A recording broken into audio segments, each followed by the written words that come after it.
Coaching किस तरह की किया जाता है भाई, ये स्टोर से सीखें। बाकी स्टोर लो आते ही नेपाल क्रिकेट में भाई अलग ही, सब कुछ अलग। अगर मैं आपको बता दूं भाई स्टोर लो की कहानी, स्टोर लो के बारे में अगर बात करें भाई, आते ही नेपाल क्रिकेट में एक से एक ऐसे फैसला ले रहे हैं भाई, सबको चकित कर दे रहे हैं। और इस तरह की होना भी चाहिए क्योंकि स्टोर लो को पता है कि नेपाल क्रिकेट टीम को अगर बेहतर से बेहतरीन बनाना है तो क्या करना पड़ेगा और किस तरह की कम बैक करवाना पड़ेगा पूरा खिलाड़ी को और किस तरह की गेम को खिलाना पड़ेगा नेपाल क्रिकेट टीम को, सब उनको पता है। इसीलिए भाई एक से एक फैसला ले रहे हैं और इस तरह की फैसला ले रहे हैं कि सच में पता होता है कि कोई अगर इंसान कोई काम करके आता है तो भाई उसमें फेल हो या पास हो, उनको पता होता है कि भाई काम किस तरह के किया जाता है।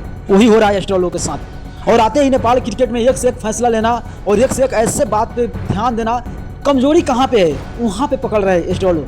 और नेपाल क्रिकेट की अगर बात करें, कमजोरी उनको पता है कि कहाँ पे कमजोरी है और इसी कमजोरी को लेते हुए देखते हुए स्टोर लो ने कुछ अलग करने का सोचा है।